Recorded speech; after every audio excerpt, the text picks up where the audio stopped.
Publishing. She has touched the lives of so many people, even right here in Marlboro County, with getting them to tell their story. And we know that the best is yet to come for Ink to Legacy Publishing. And one thing that I want to do as we start this interview process, Mrs. McQueen, you're here in Bennettsville, South Carolina. Sure. But walk us back up 2 hours up the road to Chester, South Carolina. Tell us what happened there when you were a little girl. Worked on the farm. Worked in the fields. Played. Did whatever children do. So, as Dr. Bridges said so eloquently in her recitation, the name of your book is what? A Sharecropper's Daughter tells her family story. So this is written by you. What moved you to tell this story? Well, I started maybe about 12 years ago, I think. And I just want to tell this story about how we reared up, how we lived on the sharecropping farm. Because I want the students, the people who read this book, they will have a history to know how it was then. Very good. And so you said you started by saying you wanted the children, and then you said the people who read this book. So tell us today who your intended audience is for A Sharecropper's Daughter. My intended audience is for the young people. The young people today don't know how blessed they are. And we've got an education going to school 4 months out the year. So, but now they're going every day. And I don't know why they can't read some of them. So now 12 months in a year, and you and your siblings did what again now as 4 far as months school? out the year. Okay, 4 months out of the year. Okay. So do you feel like that was something that motivated you all as students growing up? Oh yeah, it motivated us because we wanted to do better. My sister was the first to go, and Georgie was the first in the family to become a teacher. And then the rest of us want to become a teacher too, because that's all we knew. And so we went from there, and she led the foundation. And so we had about, I don't know how many teachers in the family. Gloria, Betty Jean, Elizabeth, and myself. I think about 5 or 6 of us. Okay. Went to school to be a teacher.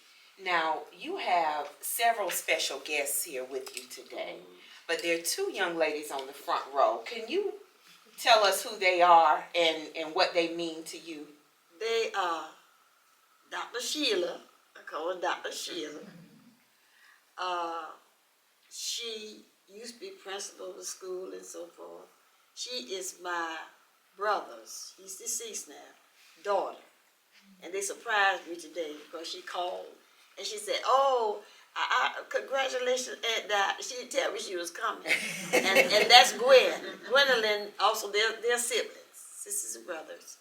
And not sisters and brothers, they're siblings, 2 sisters.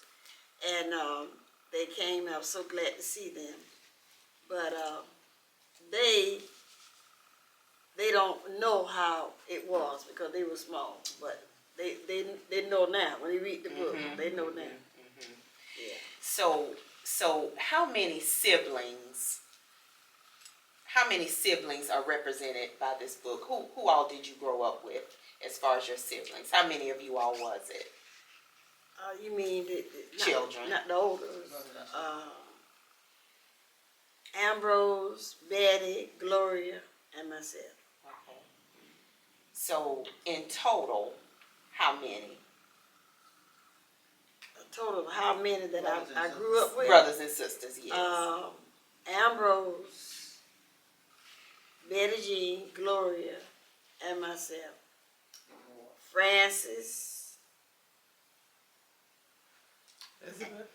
Ambrose.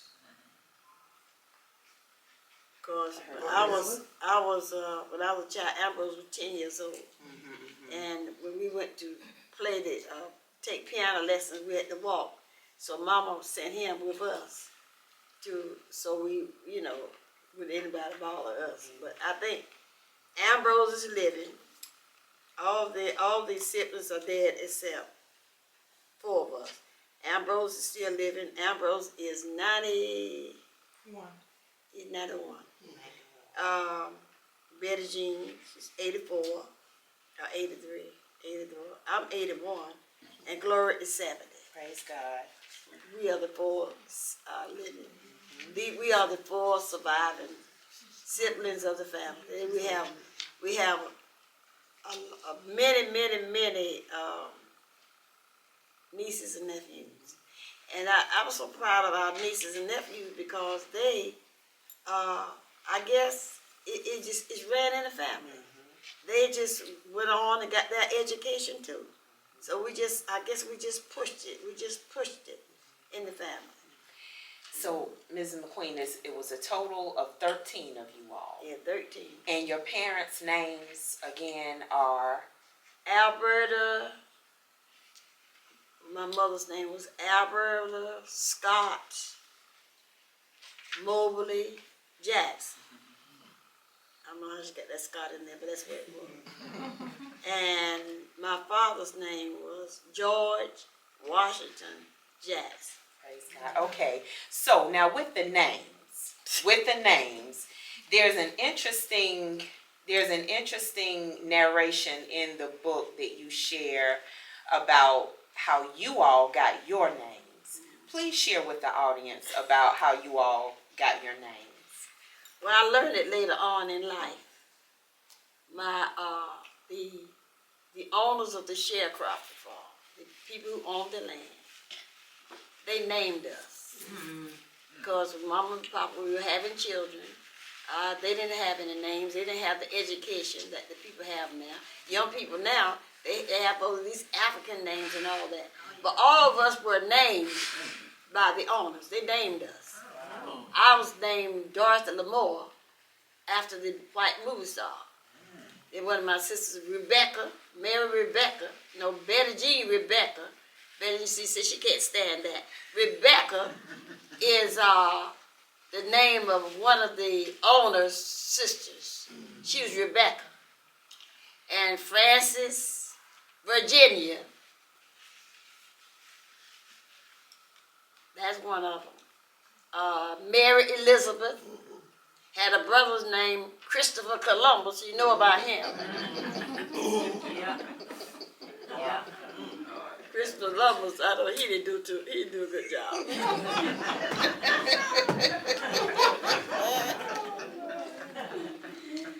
But my brothers at Ambrose, Hamptons, and all that, but my brother, with their names, they were the opposite. They were the opposite of their names.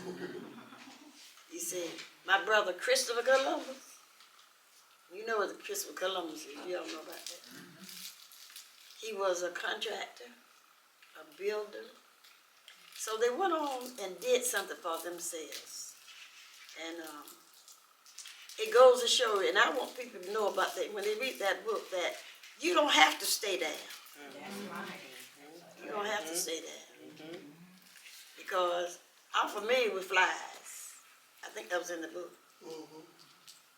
Papa would go out early in the morning and kill the flies in the kitchen. And then Mama would get up in the morning and fix breakfast. She would sweep them up and get breakfast.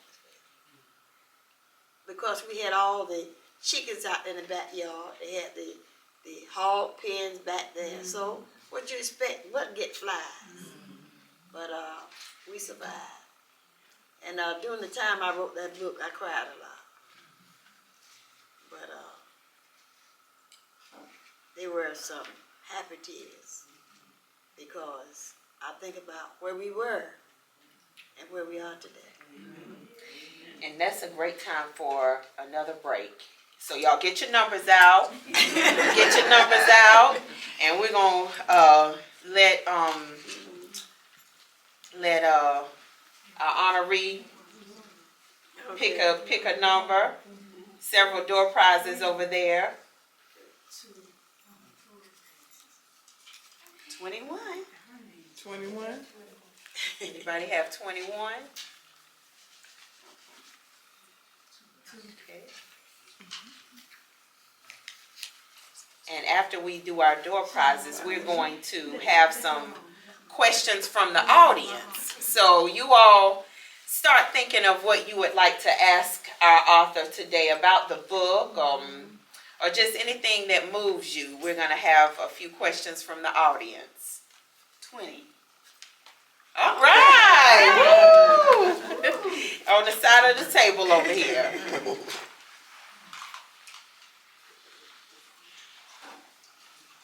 Okay. And we'll do one more. We'll pull one more. So y'all keep your numbers out. Keep your numbers out. We'll pull one more. Mm-hmm. 12. That's it. 12 is good. You know what? 12. We keep putting 12 back in there because we hope 12 is going to show up. I'm picking out for you. Okay. That's okay.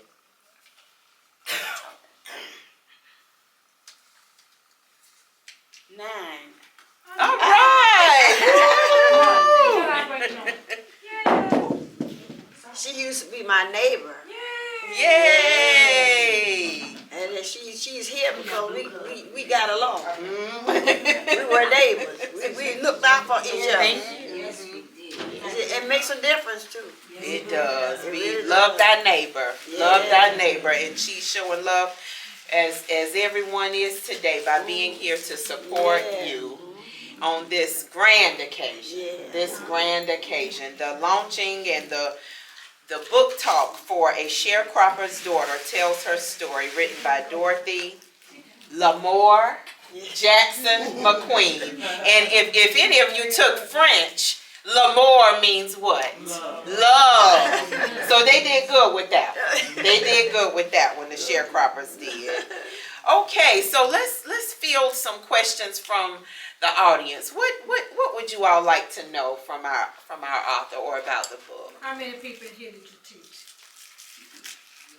In here, Yes. I'm probably the first one. you the only one. Because they're from out of town. I think you the only one. I don't think I taught the rest of them, no. And let me tell y'all, you had to, and I think it was 8th grade. I cried at the wedding. That was a 6th grade. Because I said she was taking my babysitter away from me. My uncle was my babysitter. But you had to learn charts, educational charts. She would write them and put them up, and you had to learn them. And you could not miss not one word. And that part helped me to become the teacher that I was. Because she was an influence for me to be a teacher. My uncle was an influence for me to be a teacher. And I had an aunt on my father's side that was also an influence for me to be a teacher. And I think I might have been the first one out of the family on my father's side to be a teacher. In the younger grade. My question, and then I have a memory also, what brought you to Marlboro County, either to Bennettsville?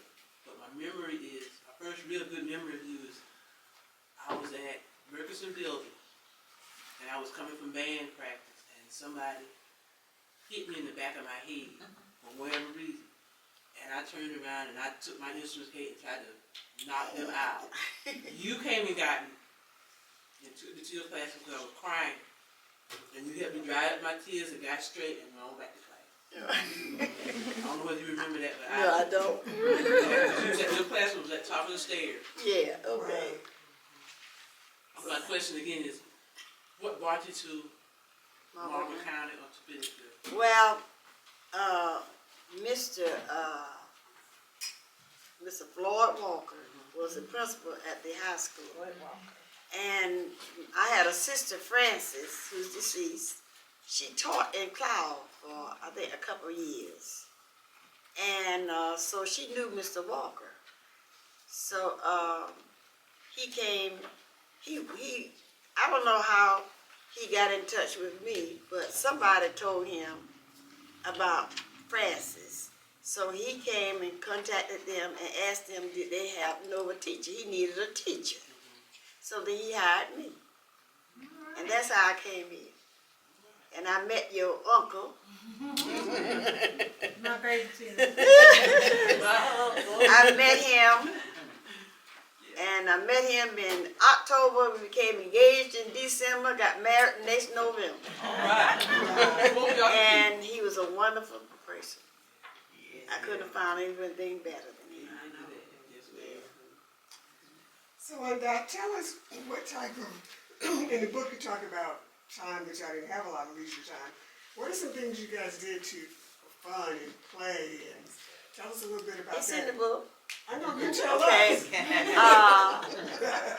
Papa put us, we had an oak tree. Matter of fact, that oak tree is still there. And he put a swing in the tree. We had hopscotch. Y'all probably don't know that hopscotch. Put it in the ground. We had checkers. And I had a brother who, Columbus, who was he was very gifted in checkers. So what he would do, he would take half of his checkers and give us the other part, and he still beat us. Tic-tac-toe. That's all. We not too much playing, but we had to work. Yeah. Tell us about Mama's favorite dishes that she would make. Oh boy. Stickers. And stickers. Stickers. Yeah, they call stickers now. People, they'll call them now Cinnamon rolls. cinnamon rolls. Oh, okay. But see, a lot of the things that people are cooking now, they got it for black people. Yeah. Stickers, chicken and dumplings. She had molasses bread. You remember molasses bread? And buttermilk and cornbread. Oh, we had plenty of that. Cornbread and buttermilk for supper. And we didn't question that. Yeah. We don't. Young people now tell their parents what I don't want that. I don't want that. Yeah. There was no I don't want. You just had to take that. You had to eat it. Yeah, cornbread and milk. My father made molasses. Yep, my granddaddy too. Yeah, made molasses from sugarcane. And I learned a lot. Just when you're living on the farm, you learn a lot. A lot of young people don't know what you're talking about. No man. But yeah.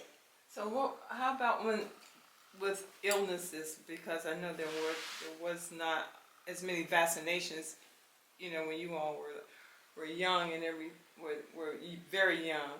How did your mother and father handle the illnesses that We had plenty of castor oil. Okay.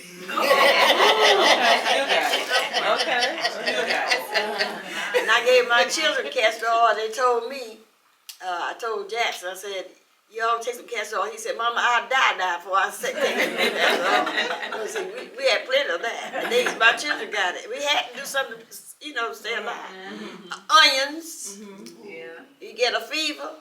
Mama sliced onions and put it on a cloth and put it around you and just took that fever away from you. Yeah, all those home remedies. And but we survived. Amen. Yes, we survived. I think one time I had the measles. I don't know what happened there, but we had chicken pox and things like that. But we survived. Yeah, we survived. We had plenty of cornbread and milk.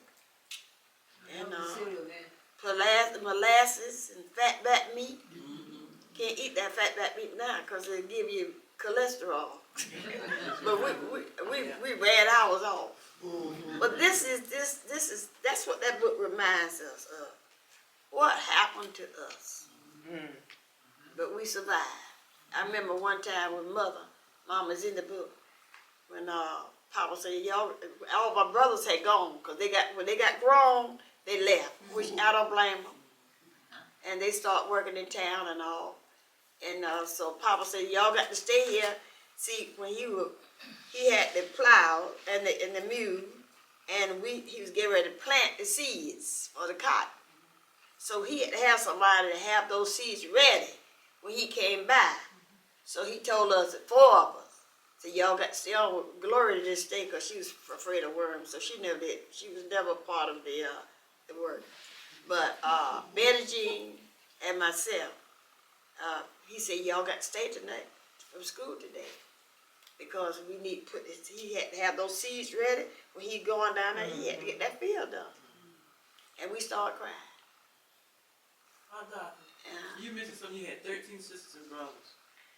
Who delivered those children? Y'all had a midwife or your mom? Midwife. Yeah. And anyway, going back to tell you about what that happens in the book, and Mama said, Betty Jean and I started crying because we didn't want to stay home that day. And Mama said, George, let him go. I help. That's what she did. The value of education, keeping it going. And that book is a reminder of so many lives that people went through. It's just a reminder. But we survived. And then when I don't want my students to read that book and say, "Oh, Miss McQueen, she did that. I didn't know Miss McQueen did that. I thought she could do. I thought she did this, and I thought this." But let them know that I'm not what I used to be. I'm not going to look down on them for not getting that education because we were looked down on because we didn't have anything. But we made it. And I pushed them. I said, you're going to learn this today. And they told me. They tell me I have grown men and women, see them in the stores. I forgot their names. And that's what they're saying. Miss McQueen, you made us learn. You were concerned. You were concerned. That's what we need today. You a teacher is just like a parent away from home. That's right. And I would inject this, that Miss McQueen taught our children. But there was never a day that they came home. Mama, Miss McQueen be holding our faces. And she would look them in the eyes and tell them what they had to learn. But they learned what they had to learn in the McQueen class. I promise you, they didn't go in there with no foolishness, no playing around, no anything. But God, what I want to do, because I remember when you came to Marlboro County. Yeah. How did you and John Troy attract each other? You were very swift and moving. John Troy was laid back and quiet. He wasn't that quiet. She said he wasn't that quiet. Well, look. I met him. I was teaching at East Side, and he was teaching at Old Marlboro. Yeah. So I was riding with Miss House in her car, and I didn't have a car, and he was riding. He was going home. He was going home to your house, and he saw me. Okay. Somehow he glanced me, and then when I was getting ready to go to Chester one weekend, I was going to Chester, and he was going to Charlotte because he graduated from there, from Johnson Smith. So we were riding with one of my coworkers. So then that's how, and he was sitting in the seat, in the front seat, and I was sitting in the back. And he said, "Do you mind if you give me your number?" I said, "Yeah." I said, "Okay, I'll give you my number." So that was that Saturday, that Friday evening. So that Monday he called me. Okay. So it went from there to end. Honey, yeah. And we started dating and everything, and I proposed to him. Oh, okay. I'm sure. I say, well, you know what? I told him, I said, you know what? We can't stay from each other, so we might as well go and get married. And you know what he said? What? Okay.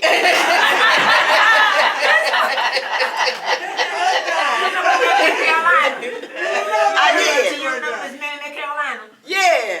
I promise you, she said the exact same thing that you said.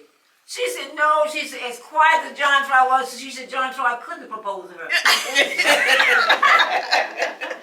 She said she did. So she proposed to him. I thought about that when you said it a few minutes Yeah, I ago. told him, I said, we can't stay from each other. Let's go and get married. He said, okay. Jesus Christ. So we got married the next year Okay. in Chester, South Carolina. Right here, and then niece. During the mentioning of games being played, did you all play, wait a minute, 'cause I kind of forgot about it. Hopscotch, Yeah, Jack Rock, hopscotch. Yeah, we played Oh, hopscotch. you did. Hopscotch. Jack Rock. Yeah, Jack Rock. Jack Rock. And we shot marbles too. Marble, yeah, definitely. Yeah, we didn't have anything, and then later on, we got, my sister, those were working. Betty and Francis had a bicycle, that's in the book. Bicycle, two, shared the bicycle, and Gloria and I had one together. So Mama would let us ride on the road, but we rode on a dirt road. And, so we survived. And they were laughing about it when they read the book. They said, oh my, you remember all that? I said, sure do.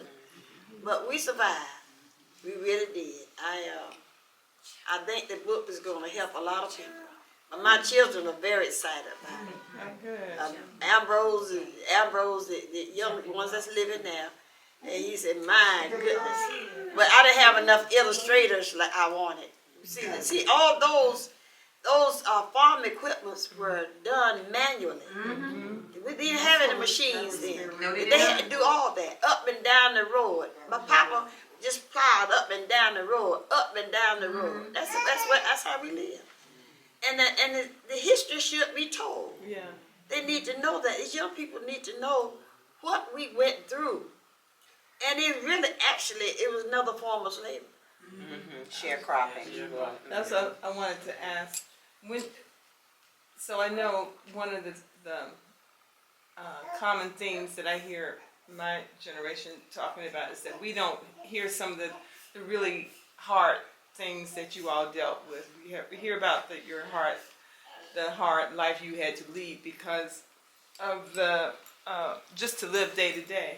But a couple questions. One, when did you realize that Papa and Mama were sharecroppers? When did you understand that was the dynamic that you all I didn't know lived that under? until I got grown and finished college.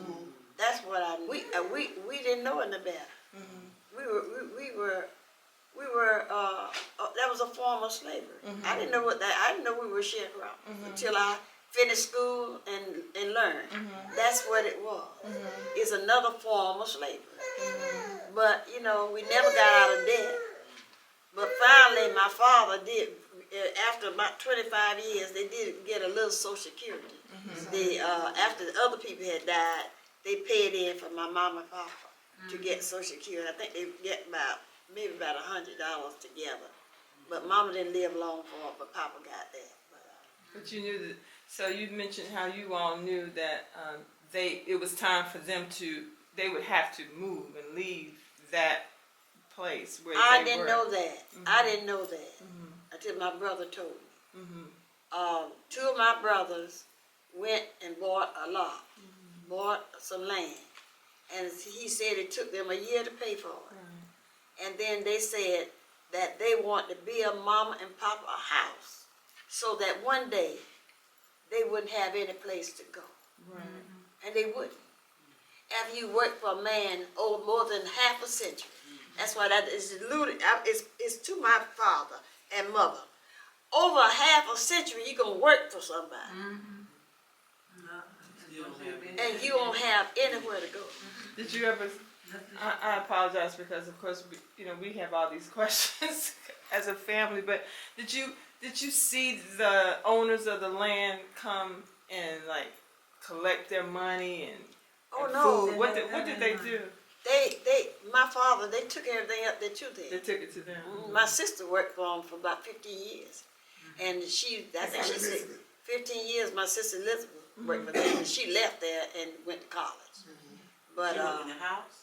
huh? Work for She the worked in the people. house? Yeah, worked in the house. After she finished, when she was in high school, she worked in the house. Yeah, cooked for them, clean, wash. They did nothing. And these white children need to know that.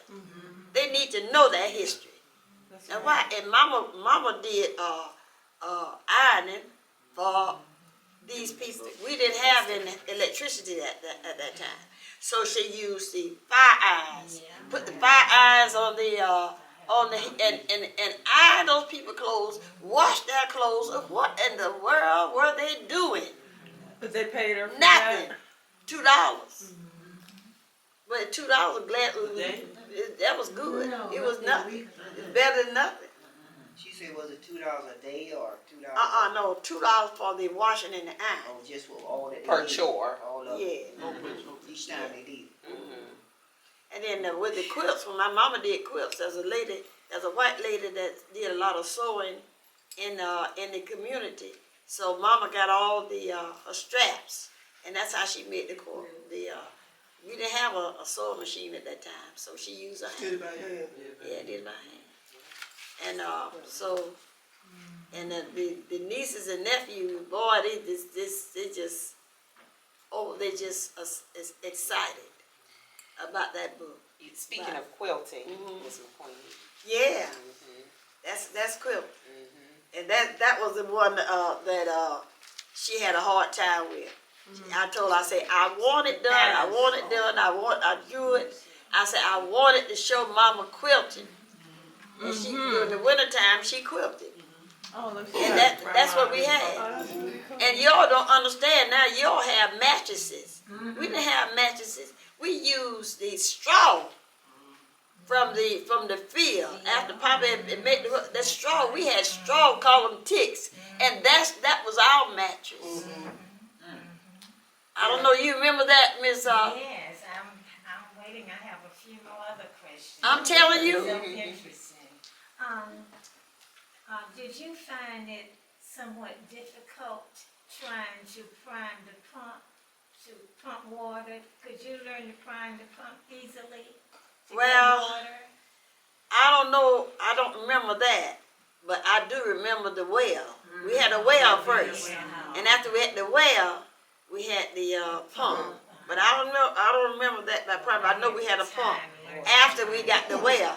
We had the well for many years, and then Mama would let us go over there. The older ones would get the water out the well. But y'all had time to wash day, didn't you? huh? Y'all had time to wash day. Oh yeah, washed on Saturday. We worked through the day, washed on Saturday. Didn't have clothesline. I mean, we had clothesline. We didn't have pins. We didn't know what clothespins were. And we hanged those clothes up. Mama was good. She kept those clothes washed. Because Mama made also Lysol. Yep. Lysol. Yeah. Are you familiar with Lysol? Yeah. Oh, yes. Lion, Lysol. So if you didn't have clothespins, what did you put Just on put the line it, with? just Put wrap it on it, the line. throw it on the line. And we survived. And then on Saturday, it was time to go to church. We didn't take a bath until on Saturday. That's right. Saturday night, and had that big tub in there, and so we'll take the bath, and then the next one went back in too. That's right. They Same water, took same water. the same water. Girls have one water, the boys have another. It was what it was, Rubber but band guy. But we survived. That's right. We survived, and that's my neighbor right over there. That's my other Yeah, neighbor Miss right there. Brown, another neighbor Yeah. came in, loved that neighbor. Well, y'all, this is a good break time for you to get your numbers out. And while Ms. McQueen is picking a number, you have another question, Ms. Yes. Gilbert? Do you ever remember emptying the night pot, Mrs. McQueen? No, we didn't empty the night pot. Papa did that, Oh. but let's put it like this: they had we had the outside toilet. It's way down there behind the barn. And let's put it like this: when the time came during the day, it was in the field. That's where we went. We did what it is. But now we had a night pot during this at night, so we used that night pot at night. But then Papa took that off. He took it off. And he got up early in the morning and took the night pot. And I distinctly remember this word. My daddy would tell us, lather yourself now. Lather yourself. Yeah, it was rough. Yeah, sweet memories. Yeah. Wash yourself with soap. And y'all use Yeah. soap, My right? granddaughter told me that. Mama made lye soap. That's I don't know how she did it, but she made lye soap. She made it with grease Yes. and lye. Mama. And now people sell it now, and they got it from us. Sure did. A lot of things we did, and just like hog chitlins. Yeah. Hog chitlins is just the guts, the guts of the chicken. I mean, not chicken, the guts of the hog. Yeah. Yes, ma'am. And that was good eating for us because we didn't have anything else, you know. And then what they did was today is a multi-million-dollar industry. That's why the children, you know what, these young people don't know anything. All these things that we did are using today. They have a multi-million-dollar industry of what we use. Yes, ma'am. Sure. Now you remember now the hall. If you look in the book, he had to send the owners, he had to get them ham. The owners got food. The owners, we did the chickens, and they did all that. Just did it all. And then when time for my brother, mom and daddy got old, and they couldn't even have any place to go, my brother said, that was God. See, now we gonna get them someplace to live. Did your parents raise chickens? Oh yeah. Yes. We chickens, and we had chickens on Sunday. Yes. And then they put the chickens in the coop. The chickens would be in the coop to get cleaned out, and we have that on That's Sunday. right. And what about you? I remember. Toilet tissue. Well, you see what I'm talking about. I don't know about no toilet tissue. Mrs. McQueen, You hold know. on. Hold on. My aunt would say, don't leave a tissue home because we will go back to the catalog. I see what you're talking about. I know what you're talking about. Yeah, you're right. That brings up a question. How did you, as a woman, how did you take care of yourself? Especially when you got to be an older, Oh, a that's. teenager, and things happen. How would you take care of yourself then? Or did you, Well, we did the best we could. Get clothes. Yeah. Rags. Rags. And wash them out. did your mother would teach you that, right? No, my sisters those were teachers. Yeah, the sisters taught us. Cause I remember one time I think I was 13 years old when I first had my period. And I told my sister, I had never known anything about that. And I said, Benji, come here. I said, what's this in this blood here in my pants? And she laughed. She said, oh. She said, you don't start your period. I didn't know what that was. Now the young people now, they know everything. Boys and girls. Know everything. At It's that a time, it good was just time. the girls that would know what was Yeah. going on. But now it's Yeah. You know, we got number 3. This is such wholesome, robust discussion. Number 3, anybody have number 3? Okay, we'll go to another one.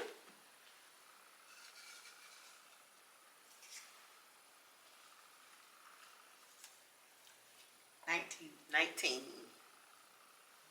19, nobody? Okay, we'll keep going. We're gonna do 2. 23. 23, anybody? Okay. Keep going.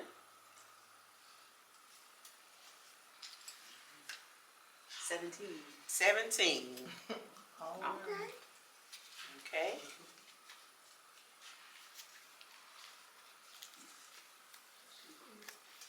16.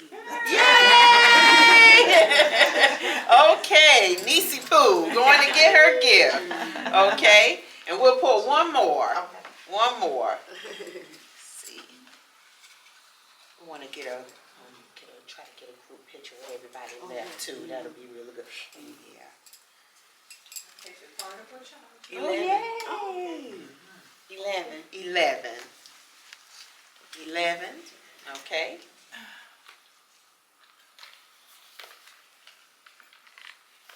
Twenty-six.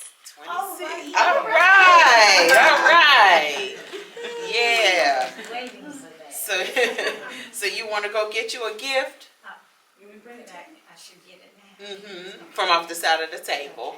Okay, so y'all, we just want to pause right quickly to go ahead and take a picture. We still have 23 minutes because we allotted 1 to 3